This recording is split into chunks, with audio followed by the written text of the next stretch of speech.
Now, Daniel, essentially it is fan fiction. He's sneaky, sneaky. You can't fix him, lady. You can't fix him. Hey everyone, quick word before we get into today's video. If you like the way I go about dissecting video game soundtracks, I think you might really like something I've been working on alongside the channel for a while now. It's really special for me and I put a lot of thought into it, and I think you're gonna like it too. Starting June 17, I'm launching the Prince of Egypt Masterclass. It's a multi-month deep dive into Hans Zimmer's and Stephen Schwartz's score. The first two modules of the masterclass are going to be completely free. These two are going to focus on the production background for the score and a deep musical dive into Deliver Us, the opening number. So if you're interested, you can go to the link in the description below, drop your email, and the two modules will be yours as soon as they're out. I am super psyched for it, and now you know, so let's get back to the video. Hello everyone. Today we're going to have symbolism, fanfiction, mythology, pasta, and we're gonna have all of these el dente. Yes, that's right, today we're checking out Devils Never Cry from Devil May Cry 3.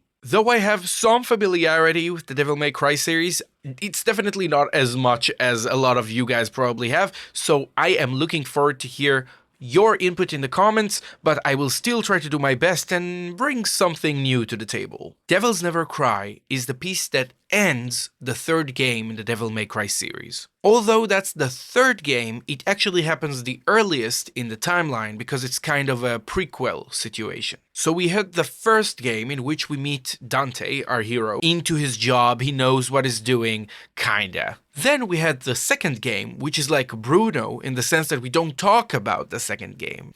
We don't talk about DMC2. And then the internet's pride and joy, DMC3. The prequel that explains all of it, and I do think there's a lot to dive into, but the music must come first. It is the reason why we're here after all. So we're going to have an uninterrupted reaction to the song, then we're going to have a musical breakdown of it, and then we're going to have a little bit of lore talk, a little bit of symbolism, and how the music might connect to all of it. I think I kept you waiting long enough, so without further ado, let's begin!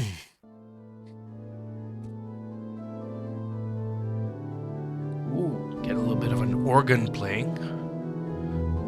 It sounds really from far away.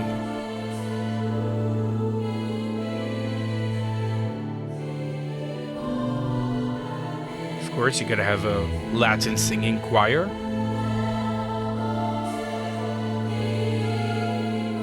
The harmony choices here is really something.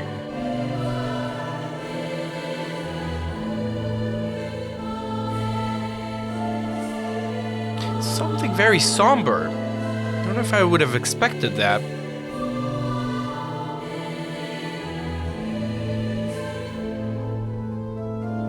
There's a lot of tension in it. It's like an elegy. You know what I mean? It's like a gothic elegy.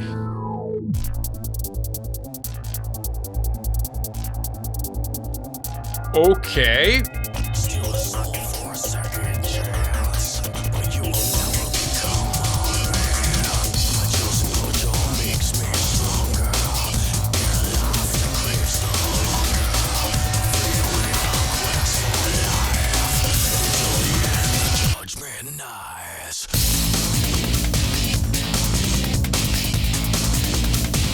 Well-placed break, and the guitars, they fit so well.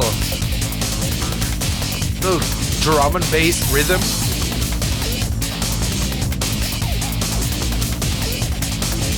So good. Okay.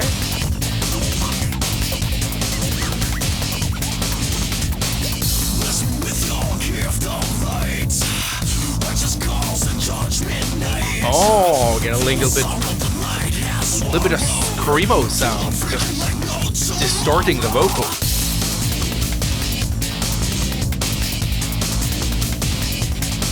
The syncopation is also really cool. It adds to this.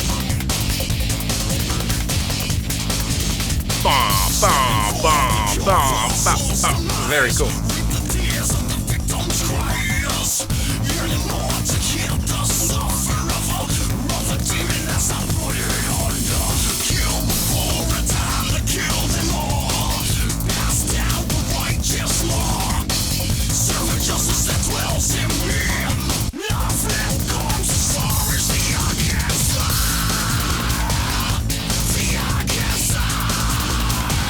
so badass.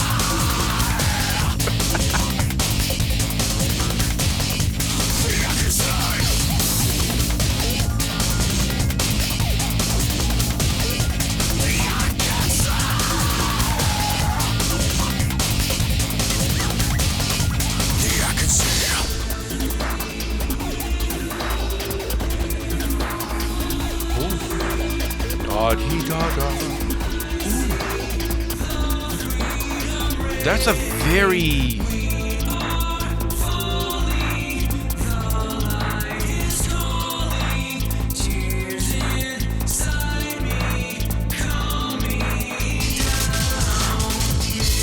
That's a beautiful line.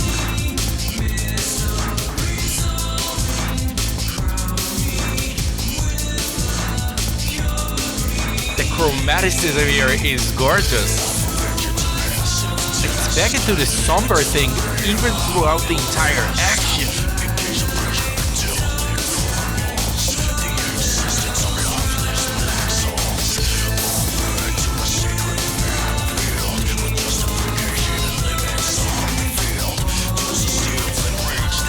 Now the two voices are happening at once. One is more rhythmical and one is more melodical, you know?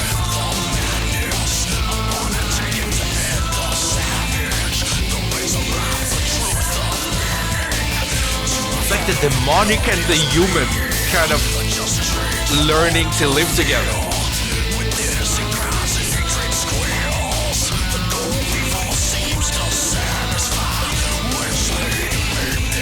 It's so cool.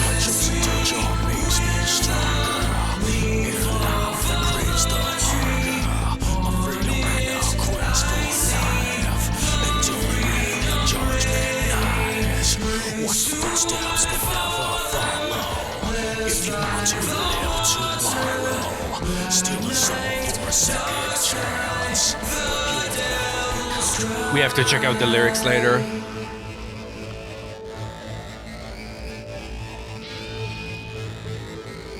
And just the sick synthesizer and the guitars below. That's so freaking cool. Yeah, this was crazy. I think one of the things that's surprising me the most about this is the way that it keeps a certain level of restraint even when it explodes. So you have this cool air about it, even when you have those distorted vocals, those angry distorted vocals, it never ends up being a try-hard track. It's badass, it's edgy, but it never stops being cool, which is such a fitting way to depict something relating to the series in which you kind of deal with these demonic monsters, but you deal with them in the most fine and refined and acrobatic kind of way. It has this beautiful mix of edge and fine choreography that the music depicts so well, so I can't wait to dive deeper into it. I think first we're gonna go over and break it apart with the instruments and the instrumental behind everything. Then when we talk about the lore, we can look deeper into the lyrics and see what place they hold when it comes to this track and the game in general.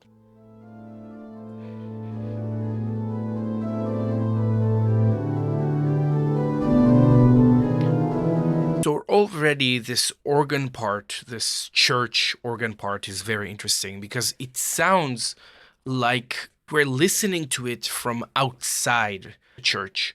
It sounds like it's very far from us. I wonder if it has something to do with Dante's experience as he's coming of age, kind of being on the outside looking in into his humanity and into his demonic side, because both of these, as we're going to discuss in the lore part, are things that he's not really super comfortable with. It's true that he's more in denial about his demonic side, but his human side is also something he has been neglecting significantly. I think that's interesting just to open it that way. It's beautiful. It's really, as I said, somber, and it has two musical elements that are clear from the organ alone. First, what we have is these pedal points. We have these long notes that switch every few seconds or so, and they accompany the more nimble line. Da da da da da da da da da da da. It's just this dynamic of that which progresses slowly and that which moves faster. It shows you how much contrast you can get at the same time from like one piece of music just starting out, as the musical elements kind of help accentuate each other, which is really cool.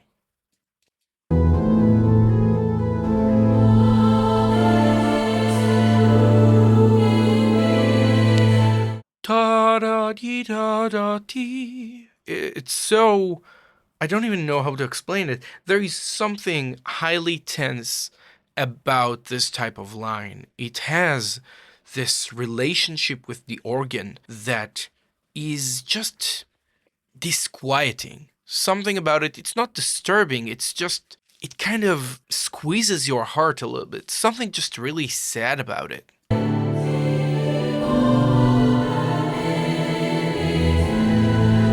Also, there is a lot of that moment. Ti-da-da. That's what we call a suspended note. So as the entirety of the accompaniment is already moving to a different chord or a different, let's say, harmonic color, one of the notes of the melody just decides, I'm gonna stay here for a little bit before I move, creating this tension. Now, the beautiful thing about suspended notes is they are already where they are. It's not like you're choosing a brand new note that is tense with the rest of the harmony. It just lingers where it was. So it's a very subtle way to create a very unique type of tension. It's a very appropriate color because this tension of I'm just doing my thing and for some reason life keeps coming at me. That's a deeply teenager thing to experience, and this is a coming of age story. Dante is going to come to terms with the fact that he can't just stand idly by. He can't just live his life separate from reality. He's going to have to come to terms with the fact that, yeah, he has a place in the world and it's his job to take that place and do what's required of him because nobody else is going to do it for him. Just a really cool musical color altogether.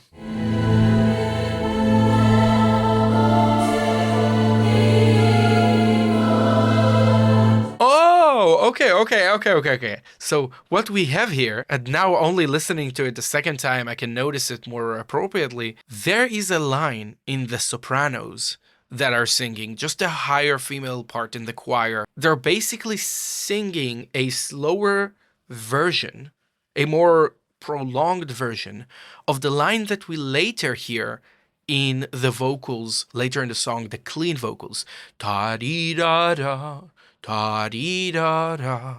It's really cool. It's really cool because it just shows you how you can take the same musical material but present it in ways that are so vastly different. And here it's woven beautifully into the rest of the choir because when you're writing in this style, choral music, but more on the Gothic side of church music, it's written in a way to not give priority. It is written for blending in. It's written not to be the hyper-focused, very clear leading melody, but it's one of four and all of them matter. And it's such a beautiful, beautiful way, showing a mirror image almost of the very individualistic teenage version that we're gonna get later, that we hear more in the latest third of this track.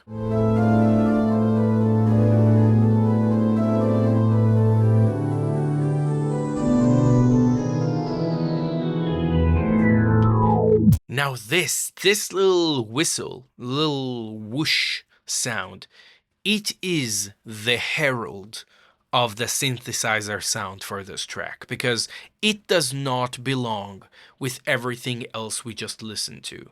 This is, from what I can generally recall from playing like the fourth game, it's really an inseparable part of the sound of Devil May Cry, which is this combo of synthesizers and orchestra and synthesizers and rock that really focuses on that duality, that connection between the human and the demonic. Both of them will require the attention of our heroes before any story could come to completion within the series. So yeah, this is where things get a little wild. There is also a cool moment here that isn't only just a whoosh sound, there is a filter, an audio effect that blocks higher frequencies, but it does it with a little notch. So when it's moving and closing the lid on the higher frequencies, making everything more muffled, it also emphasizes the frequencies right before what it's cutting. So it creates this.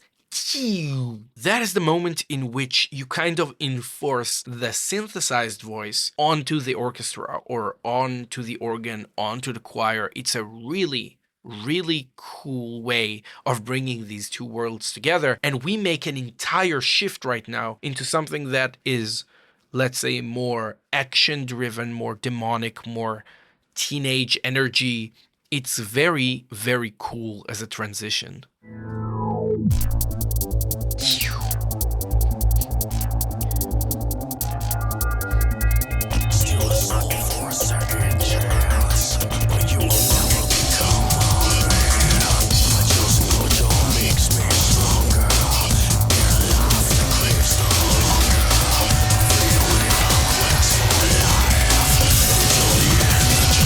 Now, in the background, you can hear how this rising sound can almost feel like a motorcycle revving up, or you can maybe hear it's like screaming, and it's becoming more and more apparent until they're gonna completely reach a breaking point, just break out of nowhere, leaving you with this dynamic drop and smack you back in the face when the music is coming back.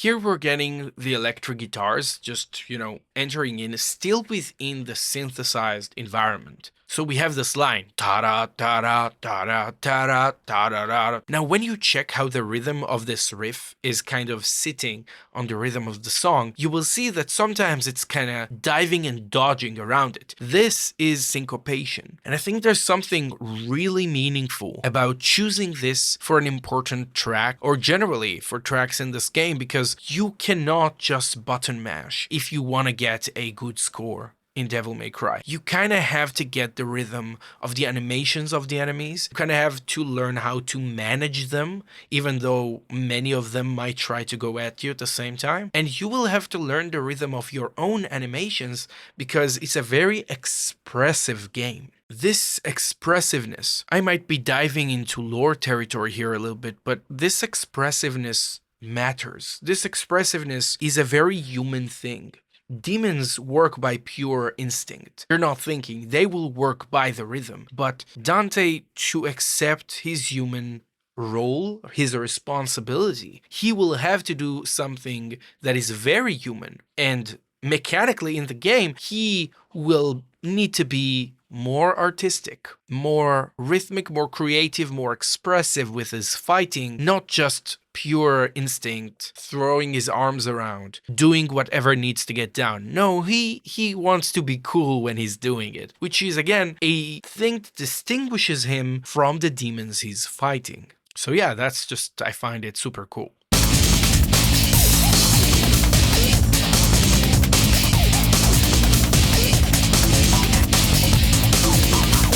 Another thing that is really cool sound-wise here is you can hear the guitars are being chopped. Usually when you play a chord on the guitar, it has a natural tail. The time it takes from the note when it's played at full volume to kind of decrease into silence. Here that's not the case. Here they are actively cutting apart the guitar parts. They are killing away the tail, and that gives the guitars a much more aggressive sound, much more rhythmic, decisive, punchy, and cutting away that tail also makes them sound a bit more electronic, because this tail is something that is natural to acoustic sounds. But here they're taking the electric guitars and they're saying, we are in the electric realm anyway, might as well push ourselves into these shorter sounds, that sound design element, to bring the guitars closer to the synth area, the synthesizer area, in which the rest of the arrangement is kind of living,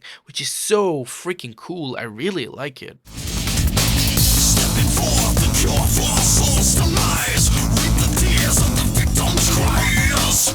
Yearning more to heal the sufferer of the demon as I put it under. Kill before the time to kill them all.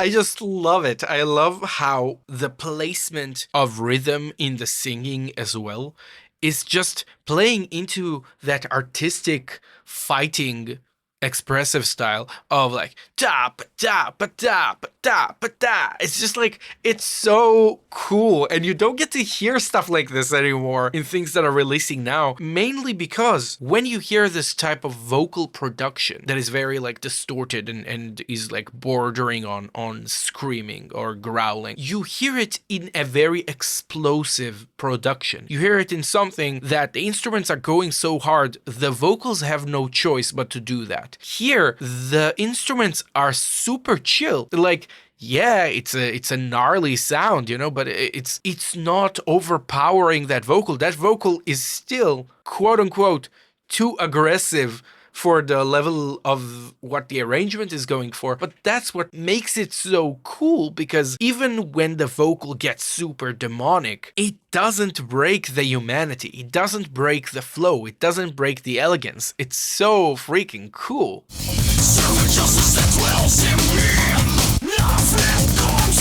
Again, just this tiny moment of break, but it does so much to keep the thing alive, to keep this little touches of variation, and you don't need more than that. It's gorgeous. You have this tiny break that's giving you air to breathe right before the vocal phrase is kind of moving towards its end.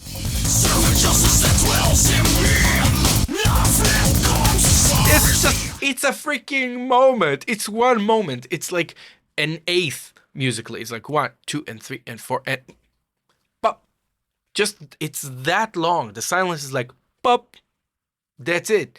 But it's enough to give you a sense of like, ooh, what's happening? My brain is still trying to learn new patterns, and it's always in the little things. That's how we keep the listener engaged and not like dozing off, which is so cool for something that happens in a credits scroll, because you want people to not doze off if they're deciding to watch the credits, to kind of give credit to the people who worked so hard to make this game what it is. And say what you will about Capcom, I'm pretty sure it's Capcom. The people who work about Devil May Cry specifically, they care. You know they care. You see it in whatever they do, even in the sense of like how they decide to treat these characters. It's undeniable that this is a labor of love, and they want to make sure that you stick around to see who made this thing come to life. I can definitely appreciate it.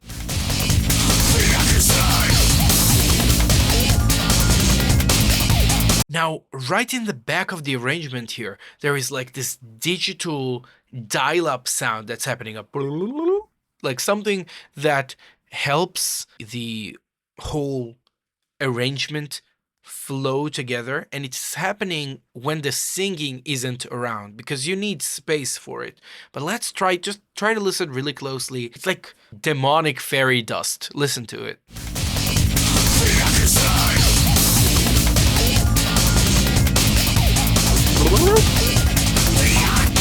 So cool.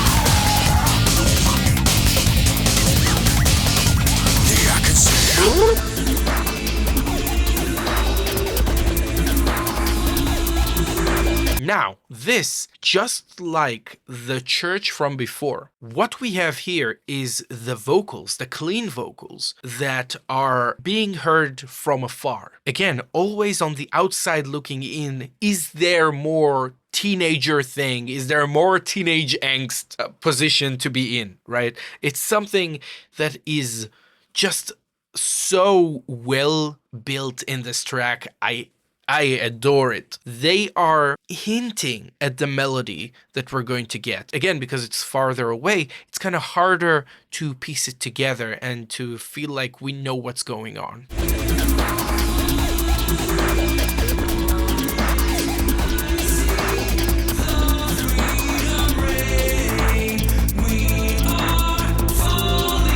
course, they could have just like cut it, and in the next time the verse comes on, they would just at once begin with the closer version. But instead of that, what they're doing is they're using the end of the first phrase, or the end of the verse, let's say. They're using it to gradually bring the vocals closer to you. It begins as a cry far away, but it becomes closer and closer to you, to the point in which you could no longer deny it, and now you have to face it, which again is much like Dante's responsibility. I can't wait to check the lyrics on this one. It's probably gonna be freaking dope.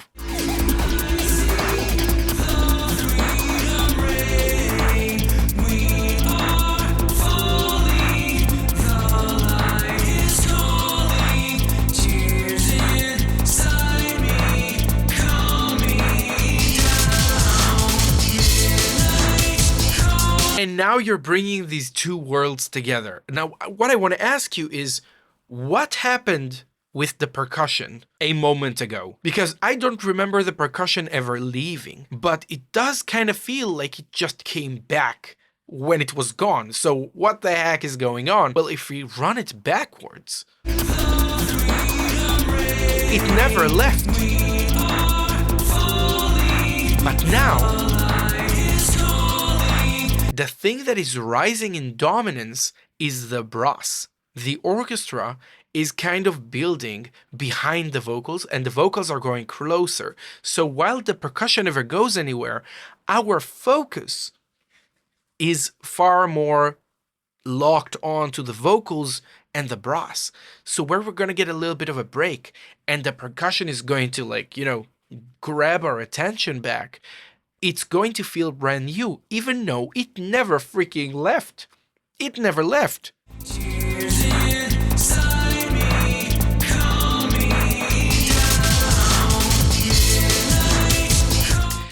And there is one more thing here. They have been sneaky. They have been gradually removing the lower end of the percussion. So things like the kick and the snare, the electronic kick and snare, of course, these have been slowly disappearing in volume because you have this interplay in which the vocals and the brass are growing closer, but the percussion, the lower end of the percussion, that one is growing farther and farther away, becoming weaker. And then what you get is when it's coming back, yeah, a portion of it disappears, but you don't really notice when it's going away. You only notice it when it's coming back. Kind of only hate the road when you're missing home type of situation. Although I don't hate this road one freaking bit.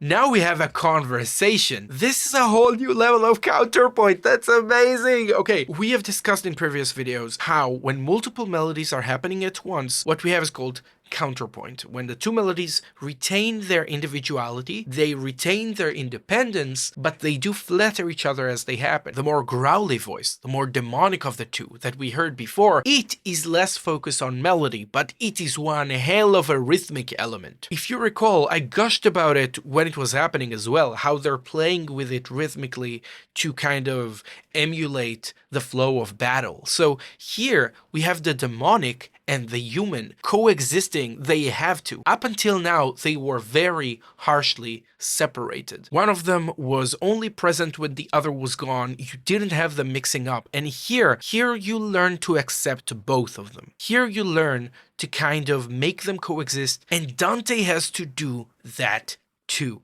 Dante has to come to peace with it. If he will not, his path of growing up could not be fulfilled. His arc would be impossible. Now, accepting who he is only one part of it. He has a massive arc to go through, but we'll get to that when we talk about the lore.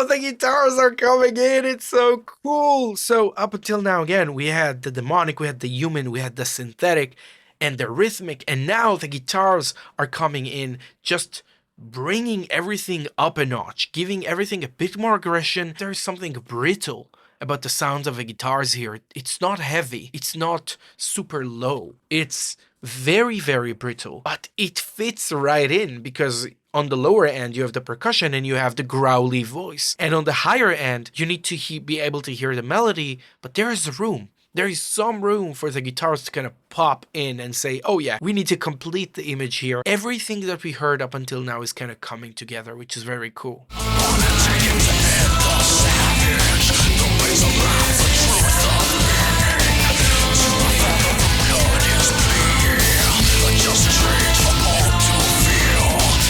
And the choir is coming in. Again, it's all coming together. It's beautiful. So everything that we've heard up until now, it's kind of clashing together. You know what it reminds me of? It reminds me of a musical writing technique, as in like Broadway musical, in which at the end of the first act, for example, many of the motifs from the first act are just gonna come clashing into each other, showing like a fever pitch of what the narrative has been bringing us forward to. A good example that's pretty recent for that would be Non-Stop from Hamilton. Try to think about it as everything that we have presented as our thesis kind of coming together, showing how difficult it is to balance all of these different ideas, all of these different difficulties that our characters have to go through, and managing that chaos. That's the work. Growing up, a part of it is understanding that the chaos, sadly, doesn't end. But what could happen is you learn to juggle it. You learn to deal with it with more and more finesse, hopefully, more and more graceful acts as you can. That ability to make things coexist and keeping them functioning, that is an inseparable part of growing up, and I find it such a beautiful example of that. And the way they managed it is just, they built it in a way in which they knew everything was going to fit together eventually. But they would show you these things one by one, and each of them is cool on their own. But then imagine how much hype it is when all of it is coming together. You know, in a way, oh my god, I'm losing my mind at this point. It also is a lot like game development, which I find it very poetic that something like this would be used for credits, because every department is working on their own thing. Every department, from the mechanics to the art to the music, and yeah, of course, they're introduced to one another. They're seeing what every other department is doing, but when it comes together, it's this moment in which you're like, oh my god, all of these things we've been working on, it ends up turning into something new, more than the sum of its parts. A beautiful way to depict it musically. You know, this may well not be intentional, but regardless, it works. It works as this depiction of a fragmented self coming together into something that's larger than the sum of its parts. I absolutely love it.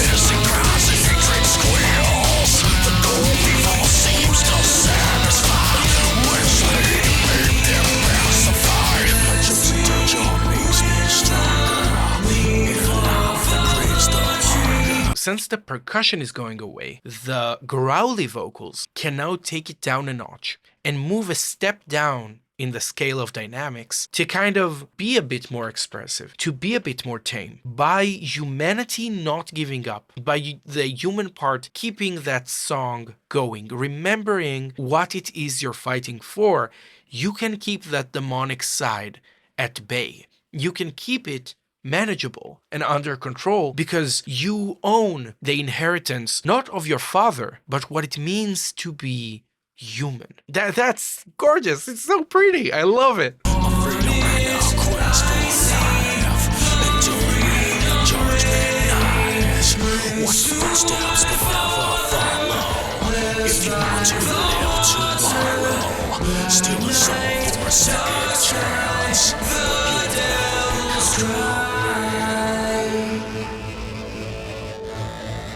And it ends with the words, "The Devil's Cry," which is beautiful.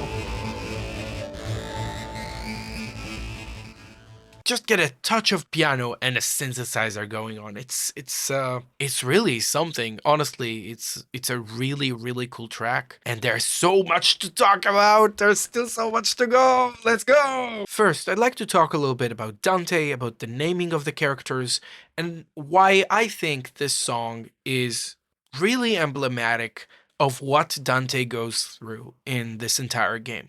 DMC3 is all about the origins of the relationship between Dante and Virgil. Dante isn't super in tune with his demonic side. He's been kind of, denying and avoiding it for quite a while. Let's talk about that relationship and what is the state of it when the screen kind of opens up on this game. Dante and Virgil are the sons of a powerful demon that once lived named Sparta. That's Sparta with a D. From what I understand, Sparta, at some point, even though he was a high-ranking demon, the phrase is woke up to justice. Basically, figured out his place in the world and said, well, wait, us abusing humanity might not be the best way to go. And he ended up marrying and bringing children with a human. Now that human is the mother of Virgil and Dante. Clearly, that wasn't a popular decision amongst other demons, and at some point, when they were kids, the house of Dante, Virgil, and their mother, well, it got attacked. Problem with that is, apart from the demonic attacking, Virgil wasn't there. And what he thought at the time is he just got abandoned by his family. Demons basically took away his family given up on him, and they all skedaddled. The mother of the twins did her best to kind of protect them, but this event will separate them for the foreseeable future. Now, the twins had a completely different reaction to this trauma. While Dante was basically deifying the acts of his mother, trying to protect him, and completely vilifying anything demonic whatsoever, including his inheritance, him being the son of a highly powerful demon, Virgil went a different direction. Virgil doubled down on his demonic side for the sake of getting power, as much power as he can possibly get, so he will never be caught weak again. And he will never experience the things that he did throughout this attack again. Because if he's the most powerful being he can be, he can prevent this. Two very different approaches for dealing with this trauma. Dante is the character that has our focus throughout this entire game. He is our focal point of caring, of sympathy, and I think that's a really cool point to start with because we meet Dante in a time of his life in which he is embodying what they would call in times past moral laziness. Now this is where I'm going to be a music nerd and claim that the name of the game is actually derived from two different spots. Notoriously, the name of Dante's place is Devil May Cry, but I don't think that's where the origins of that name started. We do get the naming scene of the place at the end of this game, but I think there is something farther back that we can kind of hold on to when we're trying to understand Dante. That is the phrase Devil May Care. Now that phrase depicts perfectly the state in which Dante is at the beginning of this game. Dante is only caring for the right now and right here, and whatever he wants to deal with, anything he doesn't want to deal with, that's somebody else's problem. That Devil May Care attitude, the reason why I think Dante was basically designed after that statement, beyond him being very cool of course, is because of a jazz standard called Devil May Care. Now, Daniel, I hear you say, it is a phrase. People use that phrase. Why does it have to be a jazz standard? Can it be just, it can be just, yes, it can. But hear me out. Jazz music is still very much alive in Japan. When Japanese students study music, from what I know, it's impossible to avoid jazz standards as a fundamental way of learning harmony, of learning how melody works, how to play an instrument. You can't really avoid it. The fundamental sin of Dante, the thing that he will need to overcome in his arc, his own character arc, is that Devil May Care attitude. And when I'm going to read the lyrics to you now of that jazz standard, I think you're going to see, if you're familiar with the game, this is who he is and where he is when the game begins. No cares for me, I'm happy as I can be, I've learned to love and to live, devil may care. No cares or woes, whatever comes, later goes. That's how I'll take and I'll give, devil may care. When the day's through, I suffer no regrets. I know that he who frets loses the night, for only a fool thinks he can hold back the dawn. He who's wise never tries to revise what's past and gone. Live love today, let come tomorrow what may. Don't even stop for a sigh, it doesn't help if you cry. That's how I live and I'll die, devil may care. This is just quintessential Dante here. He is living in the here and now, nothing is going to matter, it doesn't help if you cry. So engaging with your own emotions about what you've been through, none of it matters. Caring is a weakness. He's very similar to Virgil in that way. But unlike Virgil, he's gonna learn his lesson by the end of this game, and Virgil is going to take a little longer. You can't fix him, lady. You can't fix him. Not that lady. This is almost as difficult to discuss as a Kojima game when it comes to the naming scheme. Unbelievable. So yeah, I want you to keep that in mind because the reasoning for the naming of Dante and Virgil, all of it is related to that initial state Dante is in. His so-called sin. Dante and Virgil are named after a poem from the 14th century called the Divine Comedy, a series of 3 parts: Inferno, Purgatorio, and Paradiso. Inferno, Purgatory, and Paradise, respectively. It's kind of hard to describe in a shorthand manner what the Divine Comedy is, but essentially it is fan fiction. It is fan fiction on biblical and historical proportions. That's right, the Divine Comedy is basically the My Immortal of the 14th century. And with the presence Devil May Cry had on emo culture, it's just closing the circle. It's amazing. Nevertheless. The writer, Dante Alighieri, basically wrote himself hanging out with his favorite philosophers and mythological heroes as he goes from his midlife crisis all the way up to heaven. Or at least he's attempting to do so. Though there are a lot of parallels between the Divine Comedy and Devil May Cry, they take a very interesting approach in implementing it. In the Divine Comedy, for example, Virgil is this philosopher who guides Dante through the path, showing him the way all the way up to Purgatorio at least, and tells him about the different portions of hell and which sinners are placed where. And of course, he gets to hang out and be like buddy cop situation with his favorite philosopher, so he is, having the time of his life, Dante. In Devil May Cry, we get something similar to that. Virgil is the guide for Dante for the underworld, but not willingly. He makes it impossible for Dante not to take the path, but he's guiding him in a very forced manner. He is forcing him to come to terms with his demonic lineage, and he's forcing him to come to terms with who he is. He's creating an impossible situation for Dante in which he cannot keep his current philosophy or mentality and live to see another day. So that's already a very cool parallel, but we also have the opening. The opening scene for the Divine Comedy, Inferno specifically, the opening scene is about Dante being halfway through life's path, literally having a midlife crisis, in which he is lost in the woods called sin, referred to as sin. And out of nowhere, while he can't find his way through it, he's being attacked by a lion, a leopard, and a she-wolf. He cannot evade them, and he's not capable of finding salvation, which is symbolized like a sunrise behind a mountain kind of situation. And so Dante is falling into a low place because of how lost he is. He needs to learn his sin, and he needs to overcome it. And of course, in the original story, he's being saved by Virgil, and Virgil is guiding him all the way through understanding his sin. Something that I find beautiful is the idea from Inferno of the contrapasso, the idea in which the punishment is specifically tailored to the crime or sin that you committed.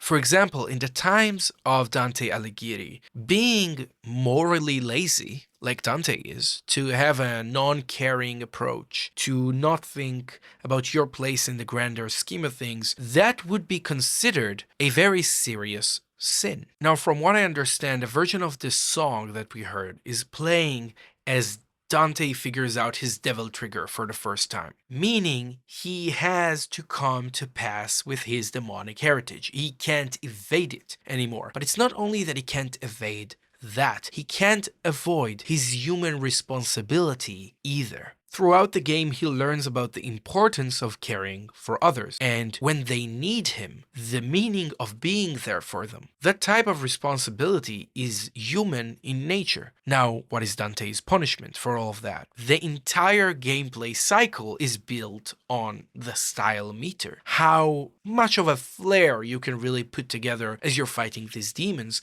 Not only do you find the mindless beasts, so to speak, monsters. Not only do you find those, and those are working on pure instinct, you better do it in a way that is the most human possible. Not because the way you're fighting is humane, but because of the style and the flourish. It's completely unnecessary. Let's put this on the table for a second. It is 100% unnecessary to juggle your enemies in the air with flawless ability. But while it's not necessary, it is a part of Dante's contrapasso. It's a part of his punishment. He has to engage with his human side that he's been neglecting for being irresponsible and not caring, and he has to engage with his demonic side, being his devil trigger and his inheritance. So already when we're looking at all of those influences, it's absolutely beautiful, but it doesn't stop there. It's also visually. When Dante Alighieri is being depicted in art, it's almost always in red. Red, which is the color of passion,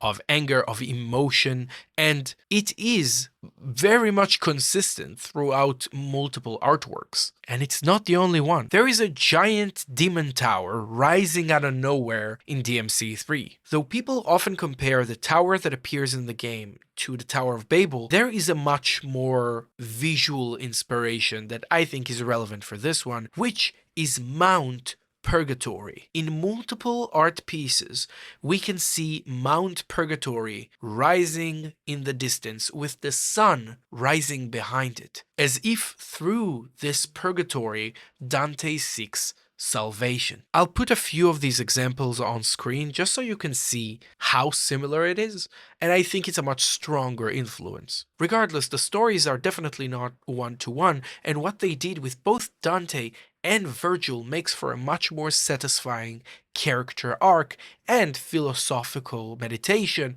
on what power is and which responsibility comes with using it.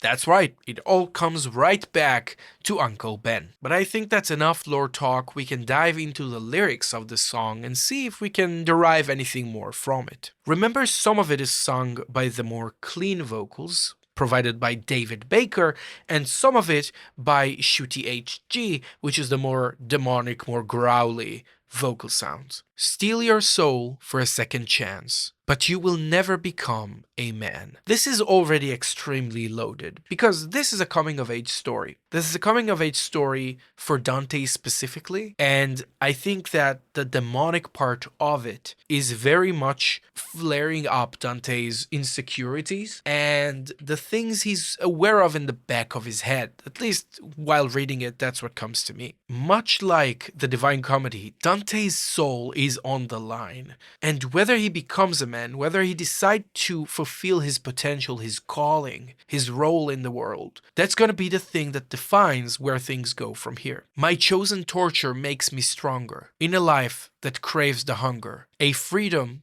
and a quest for life until the end of Judgment Night. My chosen torture makes me stronger in a life that craves the hunger. I do think that this puts the growly demonic voice either more as Dante's inner demonic heritage speaking, or as Virgil, because again, Virgil is putting himself through horrible, horrible state of things to grab the power that he's hungry for. This song may well be about two brothers, it's very difficult to say. A freedom and a quest for life until the end of Judgment Night. The end of Judgment Night could be referred to as the ending of the game, right? This is where Dante's character will be judged. Who does he choose to become? Virgil is very much the same way, since he chooses to fall into the abyss, and in which the judgment that he's getting is being controlled by the King of Demons, Mundus. A freedom and a quest for life. These two things are very contradictory, because Dante's freedom is because he does not have a quest for life. He has no quest at all. He goes from one occurrence to another, but that's about it. And Virgil doesn't have a quest for life. Virgil is obsessed with power. And that level of hunger for power can only beget death. That obsession with power will bring much more death than it brings life, at least in the way that Virgil engages with it, which is blindly. He would follow whatever gives him that power. Bless me with your gift of light, righteous cause on Judgment Night. Feel the sorrow the light has swallowed. Feel the freedom like no tomorrow. Bless me with your gift of light, righteous cause on Judgment Night. This really sounds like what Dante is choosing to go towards, right? He chooses to go towards what his human side is aching for, what he's searching for, which is meaning. He's searching for the light provided to him, inherited by his mother. Dependent he has that split, and one side goes to Virgil, one side goes to him.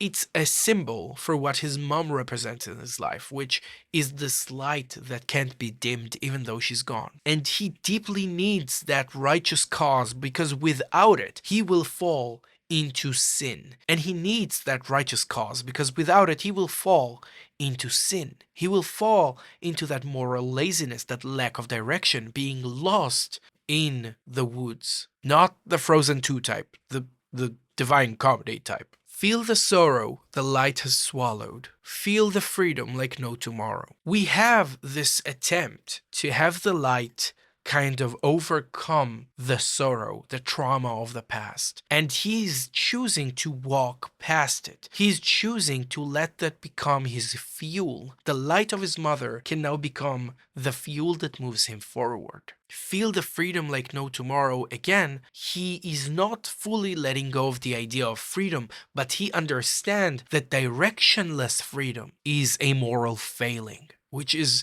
a beautiful way to tie it back together to the original source material they're kind of writing back and forth with. It's a conversation they're having. Stepping forth a cure for soul's demise. Reap the tears of the victims' cries. Here we have something that is moving forward, stepping forth as if it's a stage play. And that cure for the soul's demise is to reap the tears of the victims. And that cure for soul's demise is reaping the tears of the victims' cries, is to take the suffering of other people, take the mantle, and find meaning in giving them solace. That's not only the cure for their soul, it's the cure for your soul.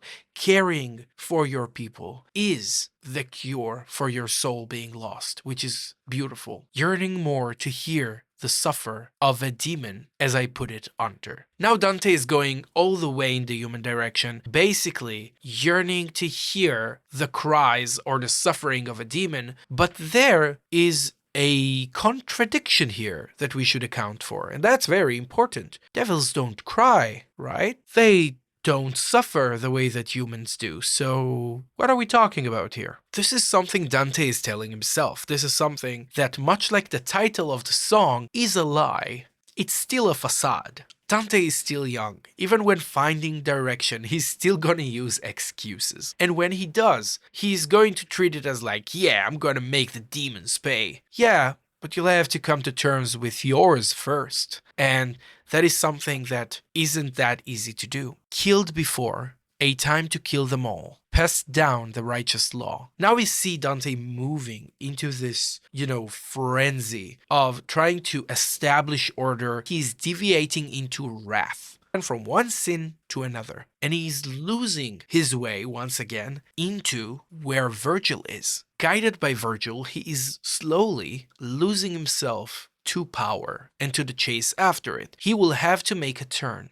And that turn he will make in the game itself. That's a beautiful thing. Serve a justice that dwells in me, lifeless corpse as far as the eye can see. Beyond being terribly edgy, this is about Dante's inner justice. Just as we mentioned before, Dante is slowly getting lost to that new sense of justice, sense of direction, because, and that's very important, when a human and a society have no direction, they will be overcome by an aggressor that does have a direction, which is terribly important and really shows the importance of values and keeping them, understanding them, and challenging them. Because if we take values to be something that's taken for granted, something that's obvious, it's only a matter of time until we will be shown that they're not held by everyone the same way. Then comes in the clean voice, the human voice. Bless me with the leaf of the world tree. On it I see the freedom reign. This is salvation. This is the way out. Because this cleaner voice, this human voice, is saying, bless me with the leaf of the world tree. That's a different mythology altogether. That's Yggdrasil. Bless me with the leaf of the world tree. On it I see, on that leaf, the freedom reign. So the finding of freedom in something natural, in something grounded, in something that connects everything together, the world tree. Finding that freedom tied to the connections we have with one another. That is true freedom, not ignorance and moral laziness, which is beautiful. We are falling. The light is calling. Tears inside me calm me down. Here we have that chromatic verse on the clean voice. We are falling, the light is calling. It's so good because what we see here, this is the first time that we get the speaker, or Dante, speaking in first person plural. Up until now it's been me and I, and now it's we. We are falling, the light is calling. Now the cool thing is Dante is looking at Virgil's demise. He's looking at Virgil getting lost in the darkness. Dante only sees what falling into darkness looks like because he sees Virgil doing it. He sees how Virgil is slowly lost to him. He just found his brother and he didn't even come to terms with the fact he even wants to be in communication with him, and yet he's losing him, and he sees the price of it in front of his very eyes. So he says we are falling. And it's these connections with one another that function as mirrors to who we are and which processes we're going through. Tears inside me calm me down. That acknowledgement of feeling, see how far we've come from the first statement of you will never become a man, right?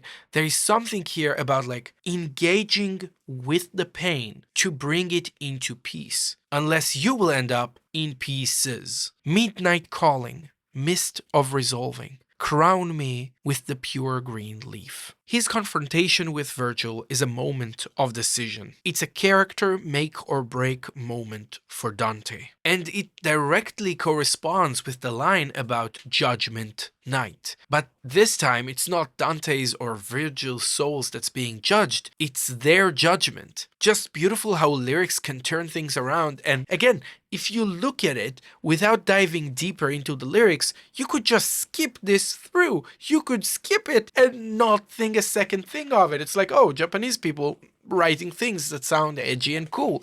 No, this is meticulously crafted. It's beautiful. Mist of resolving is also an interesting line here because what we have is the potential for resolution between Dante and Virgil, but it kind of escapes them. It escapes Dante's grasp like mist. So there's the potential for a solution here, for a resolution, but it escapes him because Virgil decides to drop himself back in the hole and say, I'll take my chances with Mundus. Crown me with the pure green leaf. Crown me with the pure green leaf. To me, it seems like choosing nature and humanity and choosing calmness over the allure of demonic power. That's at least how I see it. Praise to my father, blessed by the water, black night, dark sky, the devil's cry. Dante is coming to terms, is making peace with his demonic lineage. That's a big deal. Blessed by the water. That has a very Christian air to it, right? The whole idea of being baptized or holy water, just symbolically, and combining it with demonic imagery is very interesting. As if Dante, by his choices, can purify his lineage.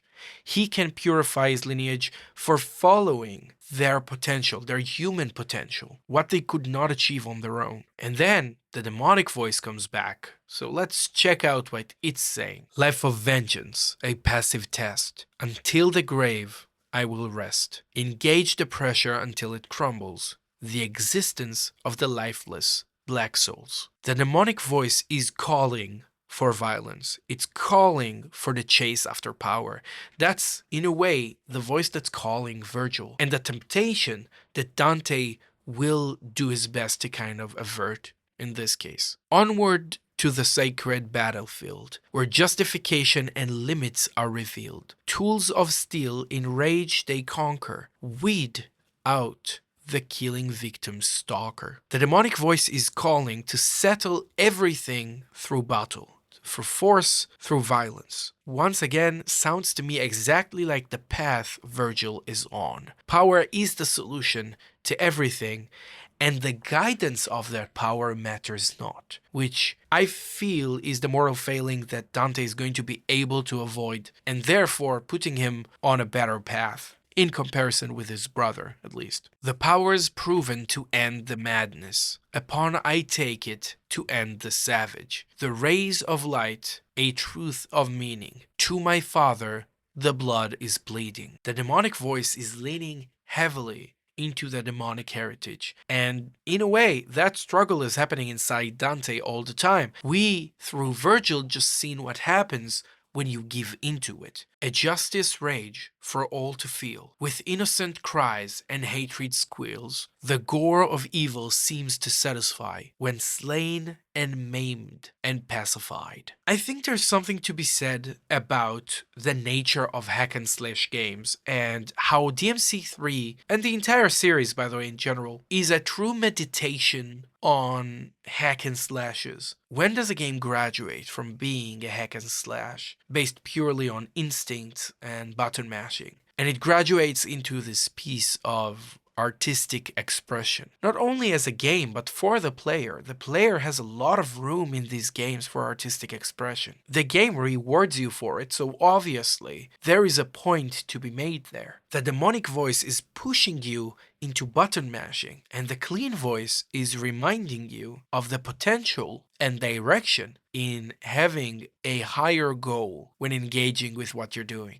The difference between moving forward aimlessly, just being a freaking freight train, and moving forward no matter what, and a more sophisticated, more directional, more meaningful path, which is very cool. A justice rage for all to feel, with innocent cries and hatred squeals, the gore that evil seems to satisfy. Then we have a return of that phrase: my chosen torture makes me stronger in a life that craves the hunger, a freedom and a quest for life, until the end of Judgment Night. I think it's very telling because you have a cycle of violence here. It begets more of it. You cannot finish the job here. You just accept that it is your job to smash, smash, smash until no demon is left. But it's a very cruel fate to bring yourself into. Deeming yourself into meaningless slaughter is a tragic fate. And that's why I think the separation between the two brothers at the end of the third game is very much a tragedy unto itself. Watch the footsteps but never follow. If you want to live tomorrow, steal your soul for a second chance, but you will never become a man. Watch the footsteps but never follow. It's as if the demonic voice is blaming Dante. Like, you look at all of these demons, all of that power, you see it, you see where it's going, you see where Virgil is going, but for some reason you place arbitrary blockades on yourself, as if you have some high and mighty reason. And he does, but that conflict is so well depicted in this song, it's crazy. If you want to live tomorrow, steal your soul for a second chance.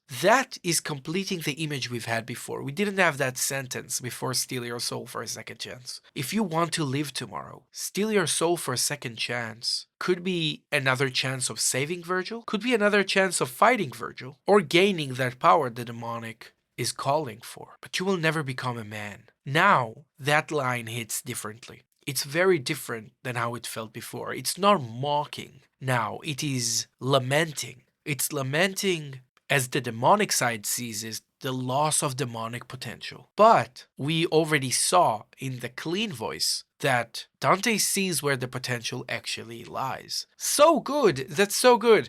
I am telling you guys, okay? I really enjoyed that track when I heard it the first time. Like here with you. I really enjoyed it. But diving deeper into possible meanings and what comprises it, it is always more fun. I am always going to end up liking this track even more when I'm diving into the things that makes it what it is. I am so happy we dove into it. It was such a cool opportunity. I think my favorite thing is the last line from the clean voice says that the devils cry, showing that the thesis of Dante before he hits the road, right? The way that he perceives what's demonic and what's not within him. The song acknowledges the lie in that devils don't cry. The song itself says that devils cry, and well, we can see it for ourselves that Dante does. And I think he slowly learns what it means to be both human and demon, and what it means to be okay with the existence of both these sides, while choosing one more than the other, and using one to help the other, just as his father did before him. This is just a different process of waking up to justice. This was a lot of fun. I hope you enjoyed this one as much as I have, and please